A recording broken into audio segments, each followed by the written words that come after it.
Hello and welcome to this webinar, The Future is Now, Leveraging Technology in the Arts. We're going to be talking a little bit today about future trends in technology, how the arts may or may not be responding to them on the macro and the micro scale, and also a little bit about Fractured Atlas, us as a technology organization, and how we embody technological development and innovation in our day-to-day business. Again, my name is Jason Seng. I'm the Community Engagement Specialist at Fractured Atlas, and you can tweet at me at Curiously on Twitter. So the first thing that I want to do is to ask you, our audience, a few simple questions. The first question is, do you have a website? That could be for your company that you're employed by, the creative project that you've been working on, or even your own portfolio. My guess is you probably do.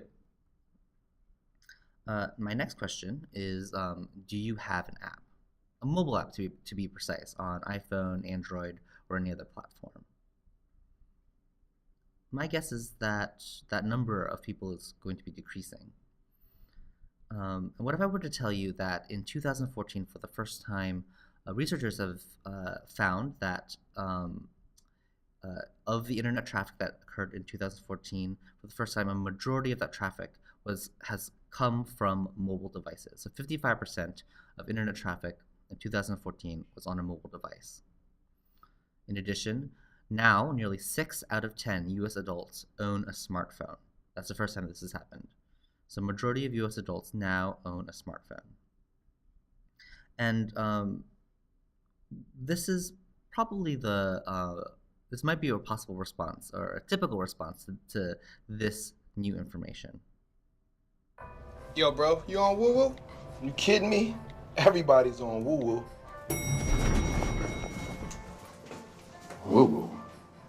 Lock and load, people. We're going all in on woo woo. Okay? Mark, comp us up a profile page. Comping. Susie, write us some posts. I'm writing. Grace, upload some videos. Uploading. I want sponsored woos. I want targeted woos. We want to be all up in your woo woo feed. Gordon, register our woo-woo handle. Don't you know the Wu-Tang Clan? Let's get them involved. We need an ethnically ambiguous woo-woo mascot. We're cashing in the Q4 budget, people, and we're buying some followers. Yeah! Woo! Woo! Woo! Woo! Woo! Woo! Woo! Woo! Woo! Oh, yeah! Dude, are you still on woo-woo? Nah, man. My mom's on woo-woo. Now, obviously that's a humorous take on a very corporate response to kind of new information. But the lesson from this is not, immediately to run out the door and spend a whole bunch of money on a mobile app. Maybe it is, but maybe it's not. I think the real lesson here is for us to remember that technology is a tool. It's not something that needs to be scary. It's not something that is the end of the world, and it's not the end-all be-all, and it's not going to fix all your problems. But what technology can be used to further our goals and to meet our communities and our constituencies where they are. And to further demonstrate this point, I also want to provide some historical context. So this is a BlackBerry, and BlackBerries several, not too many years ago, 5-6 years ago, were extremely popular. They were ubiquitous. They were the technology tool that if you were a entrepreneurial or technology-focused person, you had a BlackBerry. This is President Obama. He was a confessed BlackBerry addict, a crack. And then there's a reason why it's called the Crackberry.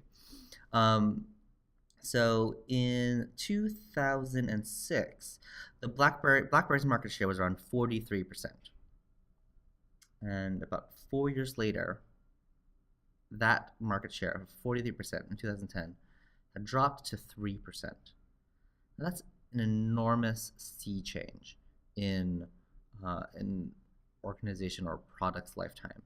And that's just to again kind of reiterate that it's not necessarily all technology products aren't going to solve all your problems, and technology can be very fickle. So it's not about the technology that you're using. It's really about how you get there. And I thought I'd throw in a Star Trek GIF. But what I'm kind of reminded of is that we need to encourage that um, voracious curiosity and entrepreneurialism into embracing new tools and how they're going to potentially solve many problems in the future. So it doesn't need to be dire technology. So a little bit about Fractured Atlas. Who are we? So we are a nonprofit technology company. We empower artists by making them more effective at being at their businesses. What we do, we help artists and arts organizations raise money, protect themselves and to manage their risk through insurance, find spaces to create and share their work, sell tickets, track their fans, learn new skills and develop professionally, and also advocate together as a field. And what does this all really mean? What do we want? What it really boils down to is that we want to break down barriers in the arts for artists. So in our ideal world, the only barrier to success in the arts will be your talent, and not whether or not you have access to a lot of capital or your technological fluency. We want to make it a level playing field. So as an arts organization of our size, I want to give you a little bit some context to our perspective as an organization. So we have about 32,000 members nationwide who have over 3,500 active projects. We've helped them raise $64 million over our lifetime. We've helped bind 10,000 insurance policies, which means we've helped over 10,000 arts and arts organizations acquire insurance. And we also connect a network of over 250,000 artists through our various networks. And this group of artists, our constituency, our member base is extremely diverse. Every arts discipline under the sun, basically, from aerial artists to musicians to fire performers to experimental theater and filmmakers. We are very intentional in not being curatorial about who we decide to consider into our membership. If you believe what you're doing is a creative endeavor, we believe you, and our job is to help you be more successful. So back to Fractured Atlas. So at Fractured Atlas, we're a technology company. A core part of our mission and our kind of services are all around the invention, dissemination, and execution of technology.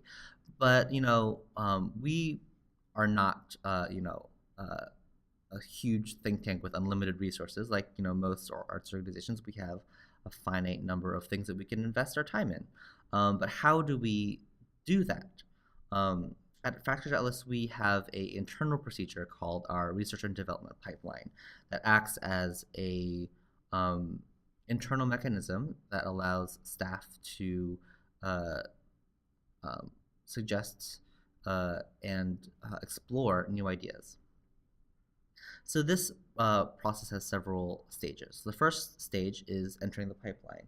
In this stage, Fractured Atlas is very proud to say that any staff member can suggest an idea that can be entered into the pipeline. You just need a very general proposal and some very light market research, and be able to articulate the value to Fractured Atlas as an organization.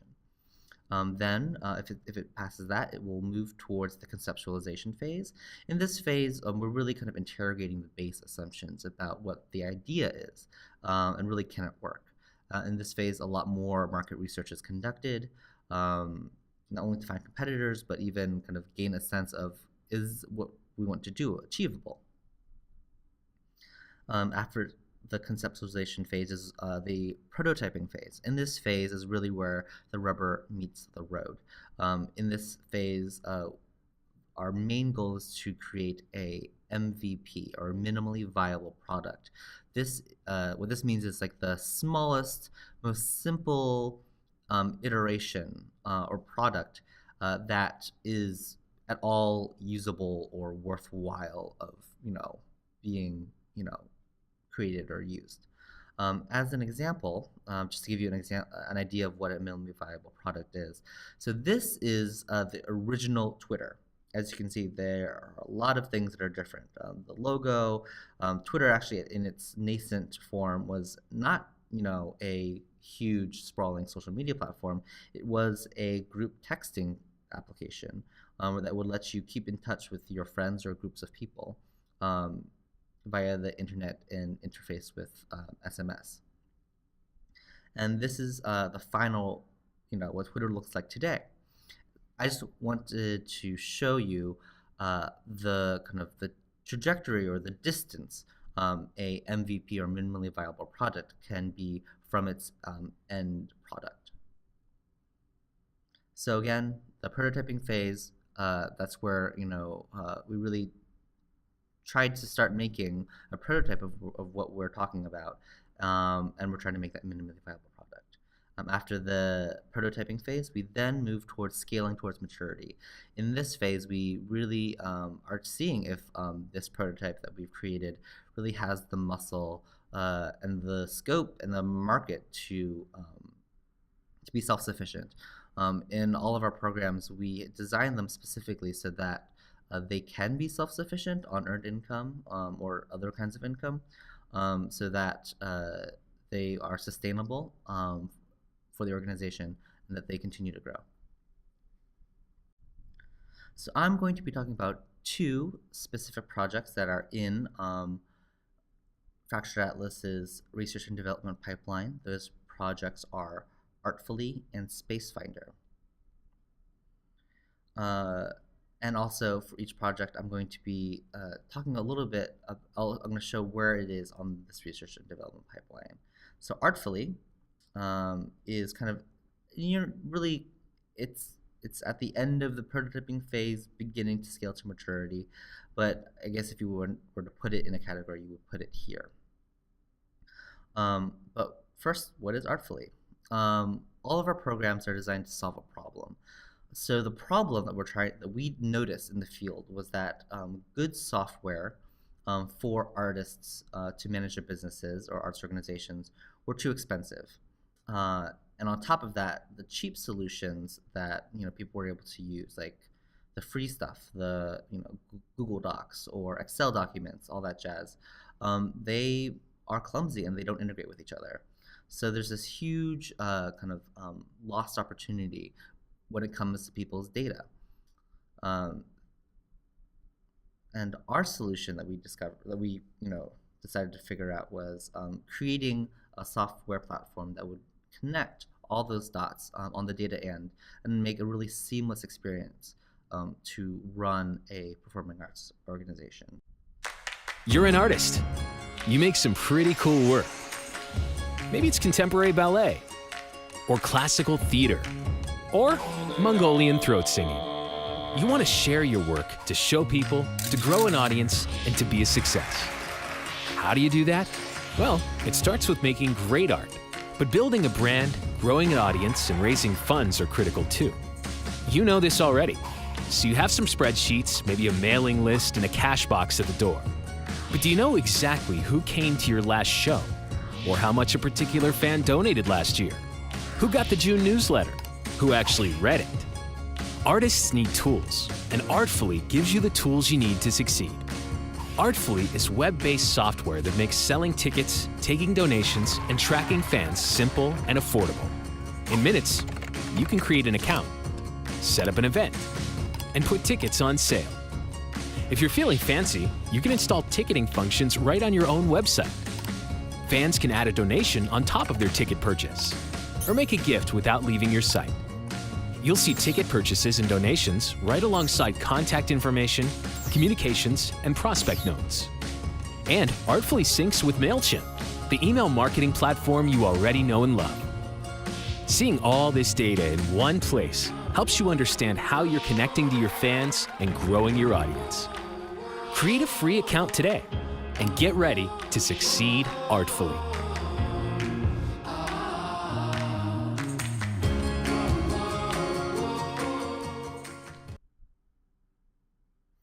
Catchy tune, right? Yeah, so Artfully, again, is a web-based application, a software application, that helps artists sell tickets, take donations, and track their fans. Artfully is pretty easy to get started. This is the sign-up page, and where you can learn a lot more about the product.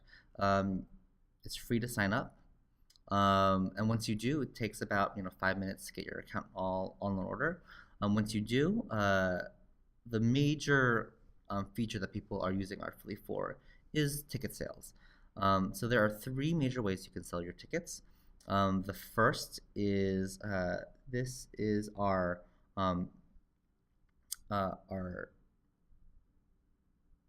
shopfront, our marketplace, storefront. So this is our storefront. Every time you create an event through Artfully that you're going to be ticketing, Artfully automatically generates this storefront for you to use. This is a link that can be hyperlinked really easily. It's a custom URL for each event that you can put that link onto your website, into a new email newsletter, anywhere that you want to direct your fans to. You can put that link, and again, this is pretty standard operating procedures in terms of how your fans will be moving through the application to purchase tickets. So you get an automatic online storefront to use. You can also sell tickets directly from your website. Here we see a website of a theater company who's using Artfully to sell tickets from their website. What we do is we give you a little plugin that you can drop into the HTML of your website, and then it automatically populates onto your website with the performance dates, and allows people to purchase tickets directly on your website. The actual plugin on this website, I will direct your attention to the bottom right section of the screen that says Tickets Avenue Q. Those are the performance dates that are syncing automatically with Artfully. So when someone clicks on that those dates, a menu will populate from the bottom where they can go through the checkout procedure in a very familiar fashion. And the final way you can sell tickets is at the door. So this is what the box office looks like, where you can enter a new ticket purchases by their name, the type of payment, and the number of tickets they're purchasing for an event. Again, all of this is synced automatically with the web application. So whether a person is purchasing tickets online, on your website, or in person, they'll all be populated into the door list, which you can see here. This is what you or your ushers or front of house staff will use to check people in as you're attending your performances. And I also want to direct your attention to the top left side, where there's you can see it says 16 out of 37 checked in. That bar will slowly progress as you check more people in. That's helpful for a front of house staff to be able to tell the creative team or the production staff when the house is full or near full. We also have a handy iPhone app for Artfully. This is basically another opportunity or option for ushers. This is especially useful if you have multiple entrances or multiple ushers who are going to be checking people in as they come to your performance. So again, all of your entire guest list, your door list, is going to be synced, and they can be checked in with this mobile app. The second thing that Artfully can do for you is to take donations. Again, Artfully can take donations for two examples: if you are a 501c3 registered charity, or if you're a fiscally sponsored project of Fractured Atlas. Again, there are 3 opportunities for you to accept donations through Artfully. Those are in addition to a ticket, like a tip, you can also accept donations um, on our online storefront, or you can also or also on your website as well, a storefront or your website. And you can also accept, you can log tickets manually into the database. But the real way that this system shines is in the way that it meshes all these data points together with our people records. So this is an example of a people record. This is Cecelia Hwang's record, to be specific. Every time Cecelia makes an action or does something, either buys a ticket or attends an event, receives an email, all of this gets recorded automatically in Artfully. So we can see on the top left Cecilia's biological or biographical information, contact information. We can also see that we've tagged her with various tags. Tags are a way of easily grouping together similar constituents. So we can see that we've tagged Cecelia as a VIP, a board member, someone who's interested in dance, and also a member of the organization.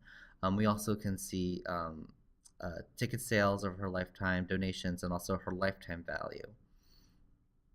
And then what I was referring to earlier, this is the action feed. So again, every time Cecelia does something within Artfully or the organization, this will be automatically recorded in the action feed as an event.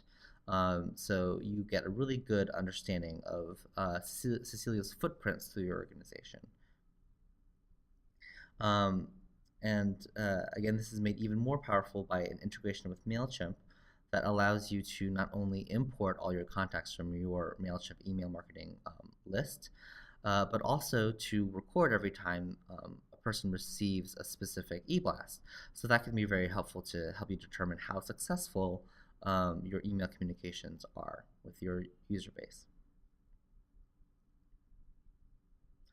The first thing that people usually ask is how much this costs. And so most of it is free. The CRM is free. Unticketed events, the MailChimp sync is all free. There's just a $2 per ticket convenience fee that's paid by the patron for online ticket purchases. There is a 3.5% credit card processing fee for credit card transactions. And then separate from that, so donations to Fractured Atlas fiscally sponsored projects receive the same 7% administration fee that they're used to receiving. And so that's not inclusive of the credit card processing fee. That's something that Fractured Atlas will cover, so it's only 7%. What that looks like in real numbers is here. You can see that for a $15 online ticket purchase, the patron would pay $17, so that Fractured Atlas would get $2 convenience fee. The credit card would get 53 cents to process the transaction, and then the producer, you, would get $14.47. For a $50 donation to a charity organization, the patron would pay $50. We would take nothing from that. The credit card gets their standard 3.5%. You get $48.25. And for a $100 donation to a Fractured Atlas fiscally sponsored project, patron pays $100. Fractured Atlas gets 7% admin fee. The credit card transaction fee is covered by Fractured Atlas, and the project gets $93 in their fiscally sponsored fund automatically. But one of the really unique things about Artfully is really the community of users, and that's something that we've been really intentional about. So in the development of Artfully, we really wanted to make sure that this product was designed really from the grassroots, by and for artists. So we, during development, we hosted a number of community design sessions across the nation where we invited stakeholders from all levels of the artistic or arts and culture ecosystem to tell us a little bit about their needs as artists for their software and how we could meet those needs. In addition, Fractured Atlas continues to embody this spirit of community engagement This is a screenshot of our knowledge base and our feature request form. So as a user of Artfully, you're able to suggest new features that are helpful to you, and you're also to upvote other features that people have suggested or requested. This is a really responsive way that our development team uses to best meet the real needs of our users, and it also means that you get to guide the development of this product that you're using. And as you can see from this screenshot, the feature requests that have the most upvotes are the ones that have been accomplished the soonest, and the ones that have high numbers of people saying that they need them get put into the hopper or get high priority in the development process. We also acknowledge that, and we're also really excited about how Artfully isn't just a ticketing and donation and database system.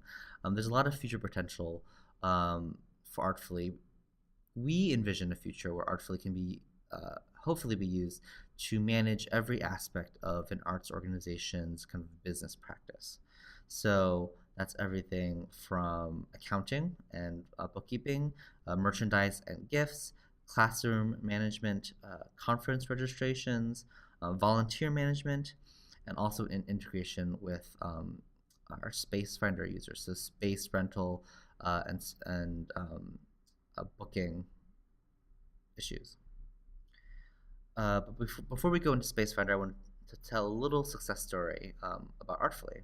So this is Third Rail Productions. They are a immersive experimental theater dance collective in a production company in New York City. These are the three co-creators or co-artistic directors.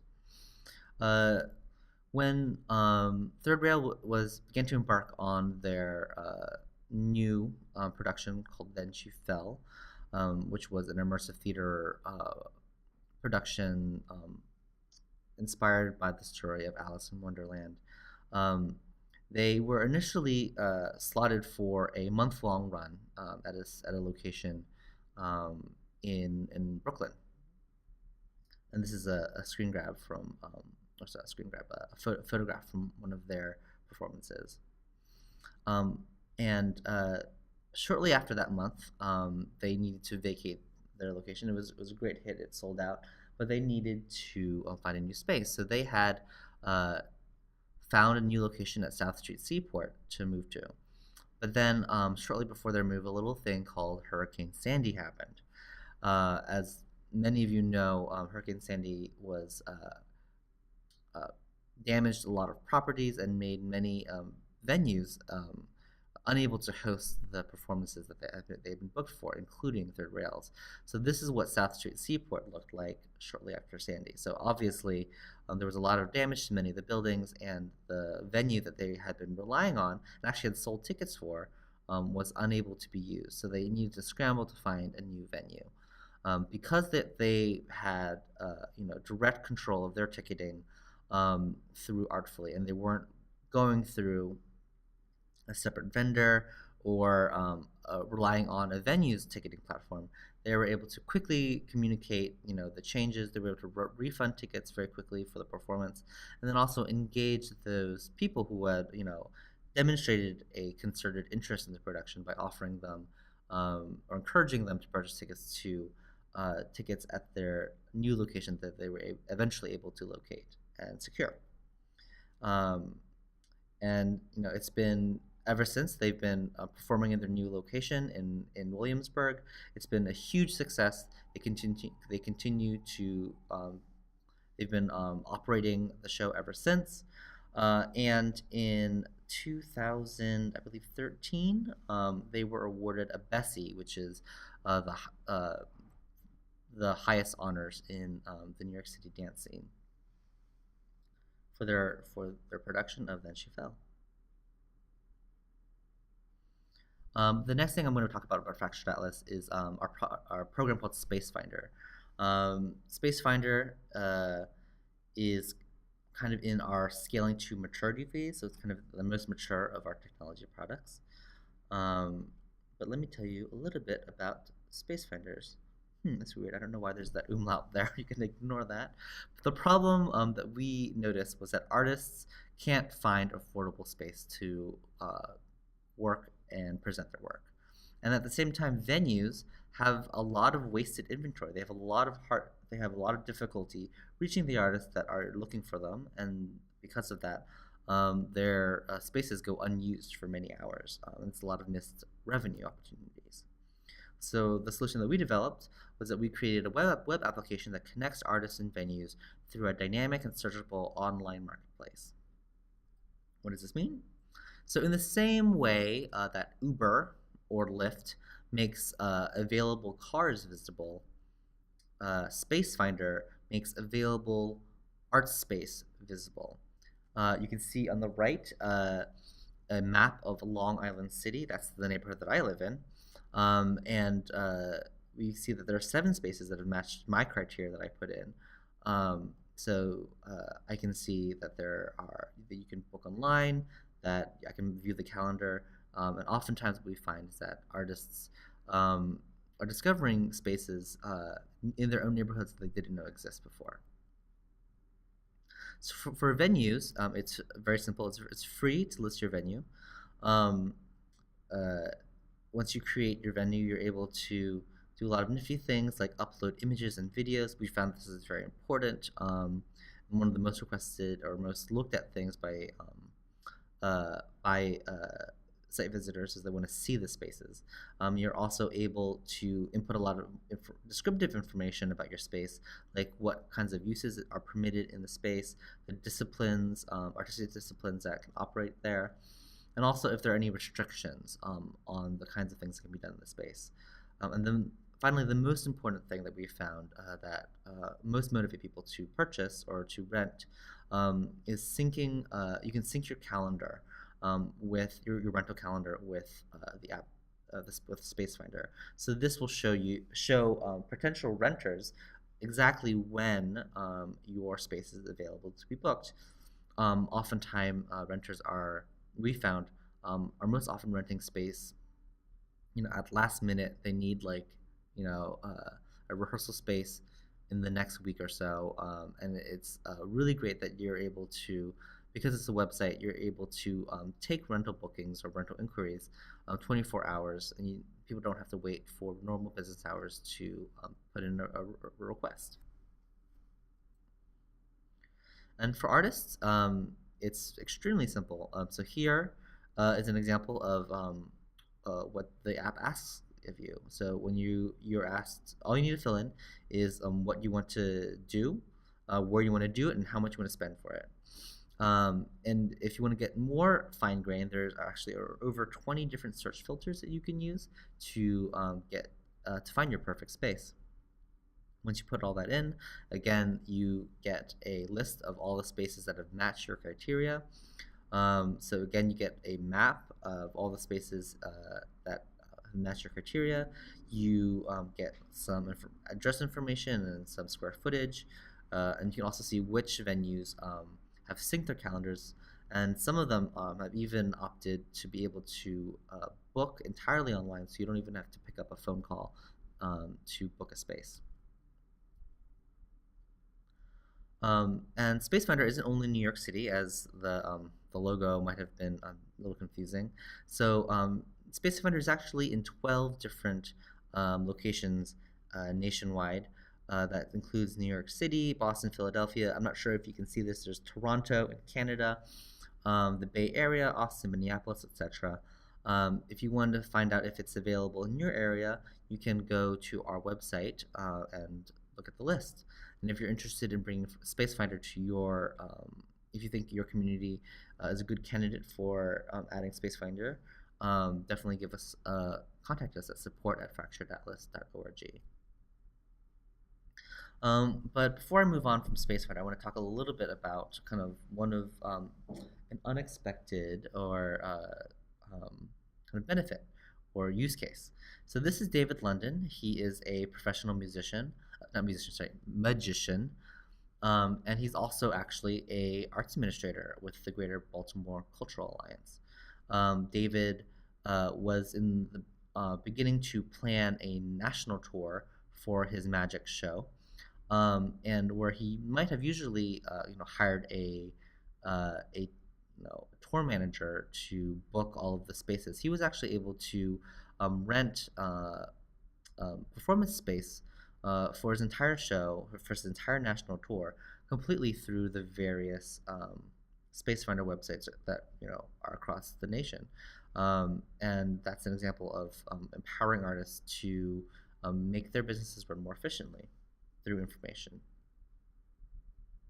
So again, artfully in Spacefinder, in our research and development pipeline, this is where they are, just for reference.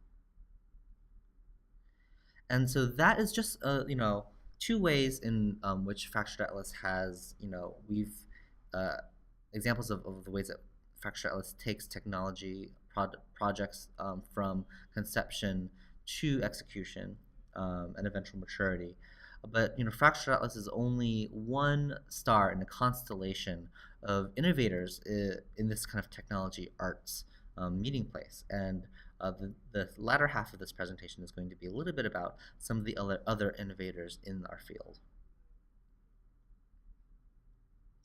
So there are three trends that I want to talk about with regards to technology. Those trends are crowdfunding, crowdsourcing, and transmedia. I'll explain a little bit about all those in a little bit. So crowdfunding, for those of you who don't know, crowdfunding is where we use technology to collectively source funds for a specific project. So you can think things like Kickstarter or Indiegogo. There are many platforms right now that are doing crowdfunding. And this is revolutionary at the time in terms of taking out the middleman and also creating an easy way for a lot of people to support a innovative idea. It's the market has really exploded over the few years and only looks like it's going to be growing. The first kind of example of crowdfunding I want to talk about is this product called Pono, or Pono Music. I just wanted to bring this up because in 2014, Pono Music broke records as being the third most successful crowdfunding campaign on Kickstarter. As you can see, they raised over $6 million for their product. Their product is a device and also a music online music storefront that can play and sell high quality audio recordings. So audio recordings that are most kind of closest to how artists really intend for the music to be heard. Yes, this is a hardware and technology product, but it's also a music product. It's also deeply related and inextricably linked to the arts. So I just wanted to say that a lot of people kind of poo-poo on the idea of an arts project being able to bring in any kind of money. The third most successful crowdfunding campaign to date has been a music-related project.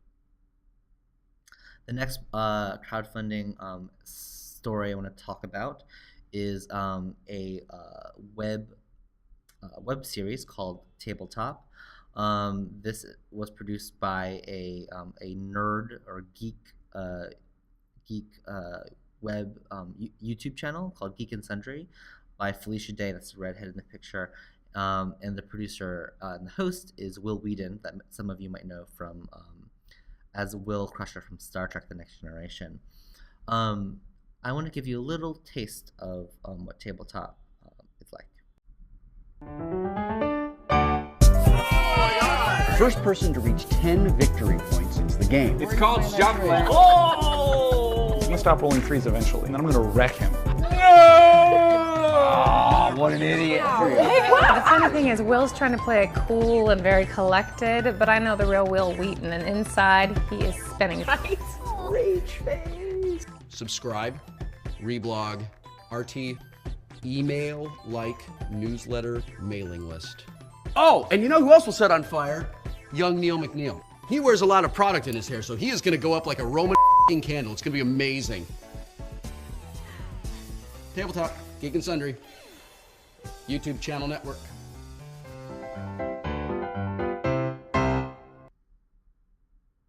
So Geek and Sundry, again, is a YouTube-based web series. The reason why I bring it up is because it recently, again, broke records. They initiated I believe it was a Kickstarter campaign, and it raised over $1 million for their third season, and that represents the largest amount crowdfunded for a web series to date. So it's not just technology products that can bring in the big bucks. This internet television show raised over $1 million for something that in years past might have never been produced. The next trend that I want to talk a little bit about is called crowdsourcing. This is where we receive inputs or feedback or stories or a number of other things from a large number of people, usually online, through technology. As an example, a really great example of crowdsourcing is the Boston Museum of Art. The Boston Museum of Art launched a campaign called Boston Loves Impressionism, and where they decided to take their entire collection of Impressionist artwork, digitize it, and put it online. And they asked the public to vote on the pieces of art for which of these pieces would be selected to be in a live presentation, a live gallery showing at the museum. What happened was, they got the public to crowd curate this exhibit, and they were really shocked that not only did they get thousands and thousands of people logging on and voting on their favorite pieces of Impressionist art, but they also found, very interestingly, by looking at the data metrics of the web traffic, that users who were voting on these images, these paintings, were spending an average of 20 to 30 seconds on a specific image when they were voting on it. This is in comparison to the average amount of time that someone in a museum goers spend observing a piece of art live in a museum, which is about 6 to 10 seconds. So not only were they getting assistance and engagement from their community in curating their exhibit, but they also actually increased the amount of time and the amount of engagement that people were having with a piece of artwork, examining and really critiquing a piece of artwork, which is pretty amazing through the digital connection. Another really interesting crowdsourcing project that I want to talk about is a collaborative production company called Hit Record. It's headed by Joseph Gordon-Levitt, who we can see in this picture here. The concept is a little difficult to explain, so I'll let Joseph explain it for himself. Are we recording? Hello everybody, my name is Joseph Gordon-Levitt, and this is my production company, Hit Record. It's a little bit different than your typical Hollywood production company because anybody with the internet can come contribute to our collaborative projects, and this website is where we all come to make things together. We make short films, books, music, art, and our latest and greatest production is a television show. It's called Hit Record on TV. So if you're an artist of any kind, if you're a writer, a musician, a filmmaker, photographer, graphic artist, illustrator, animator, anything, come work with us. Or even if you just have a good eye and you want to give us your opinion on things, that's super useful. Or even if you just want to hang out and watch how it all comes together, you are welcome. But it's really fun if you join in. Now, how does it all work? There's always lots of collaborations going on our site, and anyone can contribute to any collaboration. Oftentimes, I start the collaborations, or you can start your own collaboration. To contribute, you can upload an original piece of work, be it a piece of writing, audio, video, an image, or what's really cool is if you can build on what others are doing. Everything you see on this site, you have permission to download it, sample it, change it, remix it, and put up your version. This is how we collaboratively work together. So, simple example, say someone uploaded a song that they wrote. You could sing backup harmonies to it. Or if you're an animator and you find an illustration on the site that you really like, download it, put it in After Effects, and turn it into a cartoon. Writers, you know the writing is always in the rewriting, so find a good piece of writing that you like and make it better, punch it up, give it a different ending. All the original versions stay up on the site and everyone gets credit. Now, how do you know which projects to work on? Well, every day we put out videos we call request videos, and these are requests for different types of artists to work on different kinds of projects. Sometimes I make the request, sometimes other artists in the community make the requests. Then once the results of our work in play start looking like finished products, that's what we put into our TV show, etc.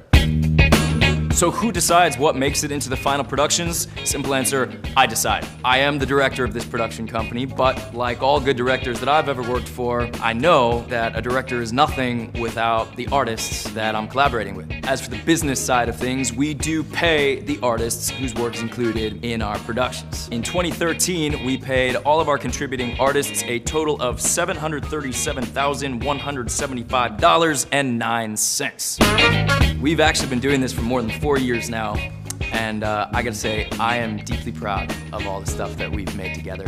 So thanks for stopping by. Hope you stick around. I look forward to working with you. And thanks again.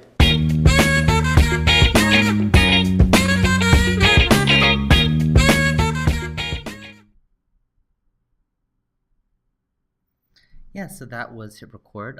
Again, a really interesting use of crowdsourcing. So not only so usually crowdsourcing oftentimes is unpaid, but this is an example of a for-profit organization who's actually sharing their profits with artists who are collaborating with them, all using the internet to not only collaboratively source material, but also collaboratively create content by splicing and building off each other's work. And the best part of that is that because it's online, in a closed digital environment, everybody gets credit and everybody gets paid. So the next trend that I want to talk about is transmedia.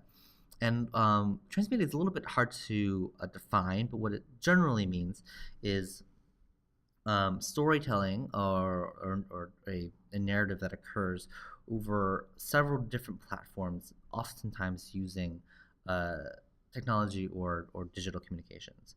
And so the reason why I wanted to talk about this trend is that crowdfunding and crowdsourcing are both trends that kind of touch on the business side or the economic side of art.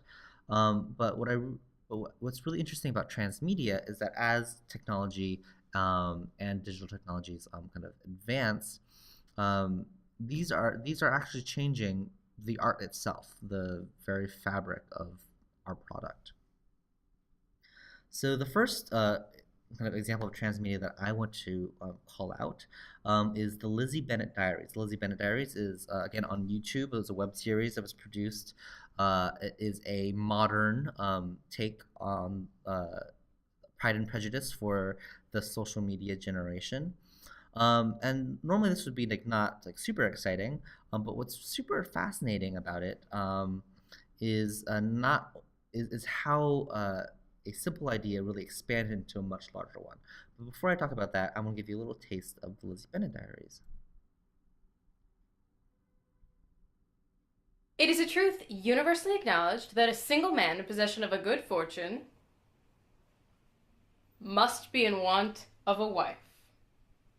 My mom gave each of us one of these last Christmas. I have yet to wear it. Ever. Who am I? I'm a 24-year-old grad student with a mountain of student loans, living at home and preparing for a career. But to my mom, the only thing that matters is that I'm single. My name is Lizzie Bennet, and this is my life.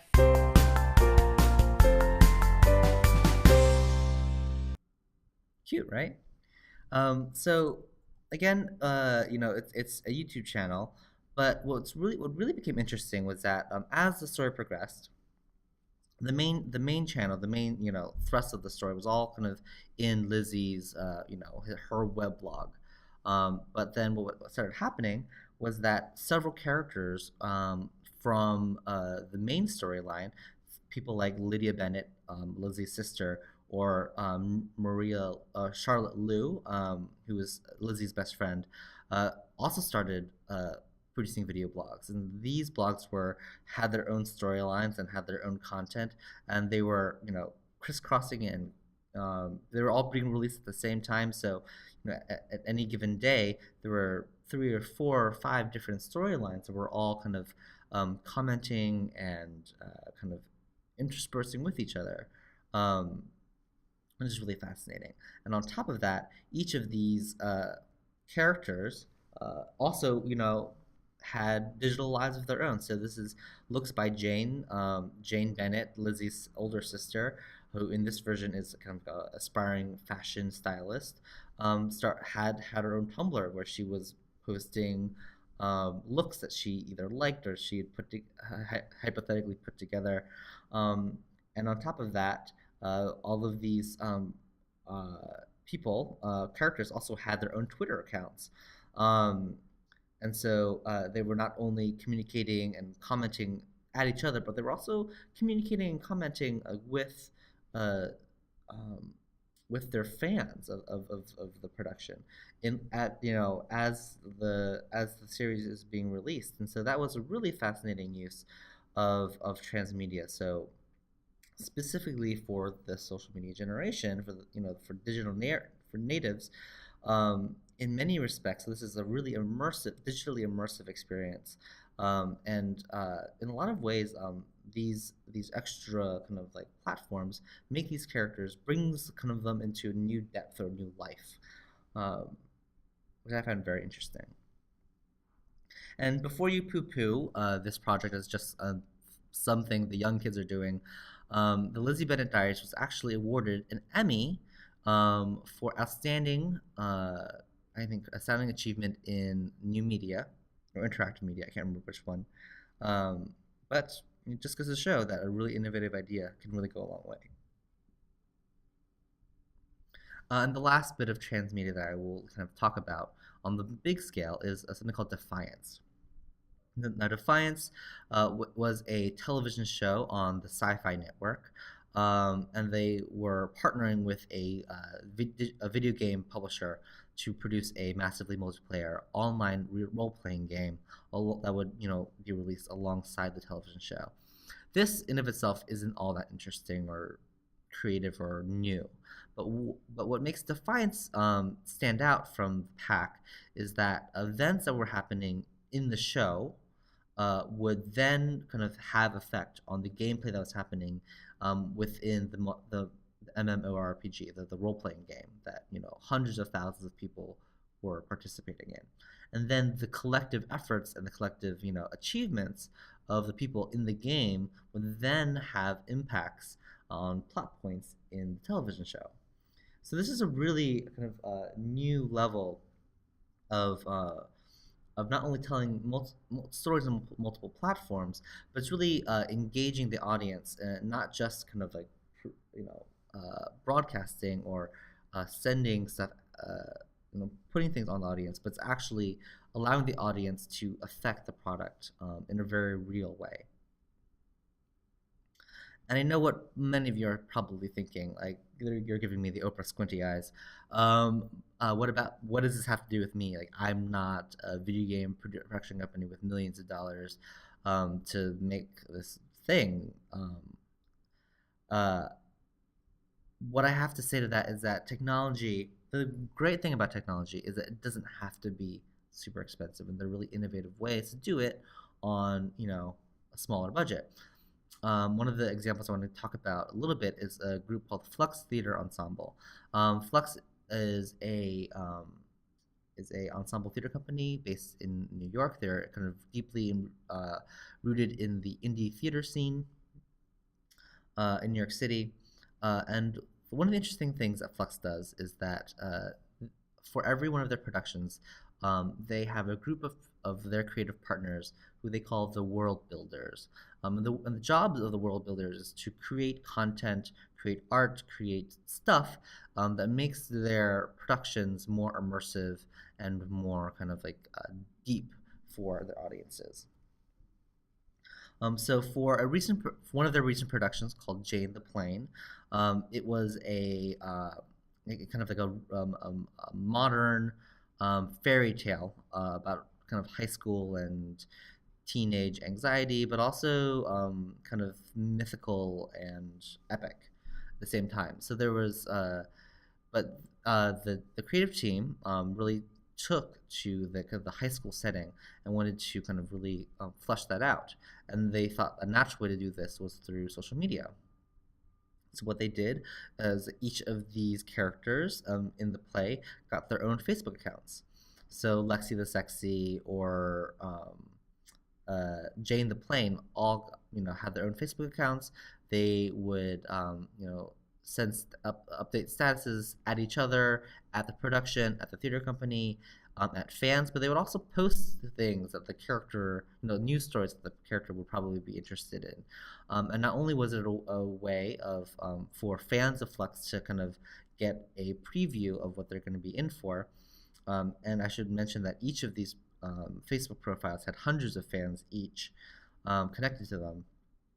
They also it also reportedly was really useful for the actors to get a greater sense of their character outside of the script, how they would respond in the real world. So it was useful dramaturgically as it was for marketing. So again, that's just a small way that Flux was able to leverage social media or digital technology to make a deeper, more complex theatrical experience for their members. And so that was using transmedia. And it was also, I should also mention they also used crowdsourcing. So what they did was they also made a call for stories, people's high school stories. And these stories were then taken and dramatized by playwrights and were performed at the beginnings of each of their shows. So you had not only the audience engaged on Facebook, on their social media, but they actually had their stories transliterated into a theatrical medium that was then kind of played back at them when they came to see the performances. So that was even more interesting. The next group I want to talk about is a group called Rubber Repertory. They are a theater group that was based in Austin. They decided to do something a little bit batty, but they wanted to start a artist colony in Lawrence, Kansas. They found a listing, a real estate listing for a house that used to be a church that had been renovated. It was a renovated church, retrofitted. It was on the rental market in Lawrence, Kansas. The two heads, I think Josh and Matt of Rubber Repertory, decided to rent that house out for a year.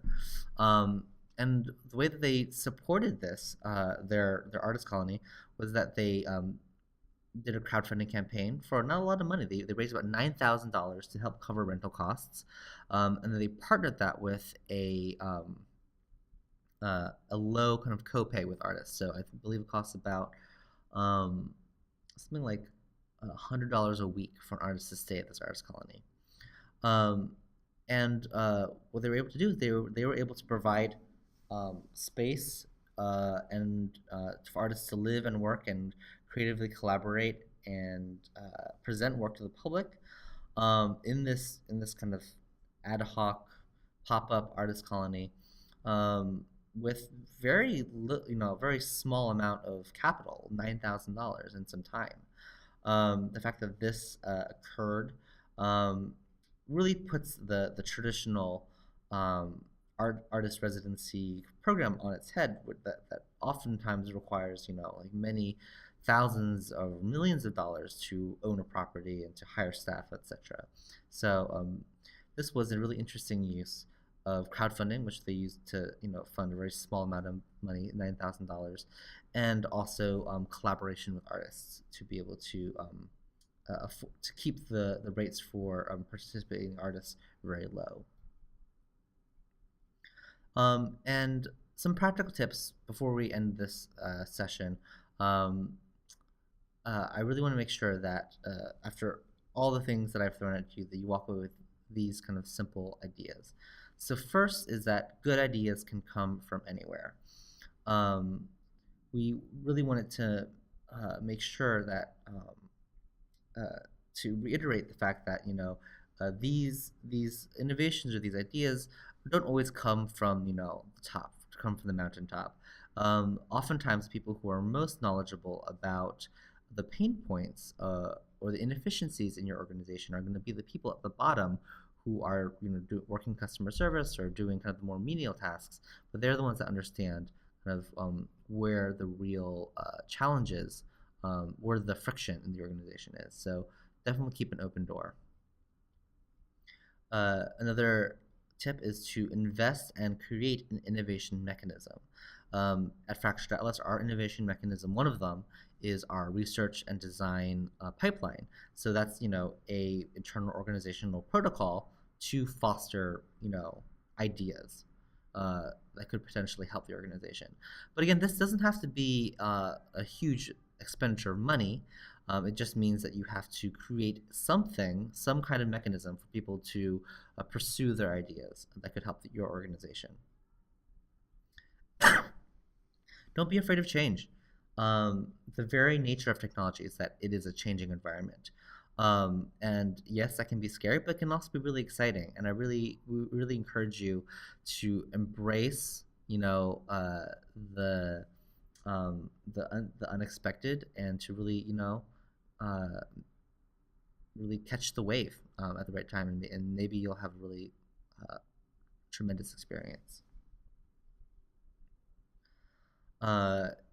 Take risks on stage and take risks backstage. So artists, we are very familiar and comfortable with taking risks in our creative endeavors. At Fractured Atlas, we are really trying to encourage artists to apply the same amount of creative rigor to their business practices as they do to their creative practices. And in fact,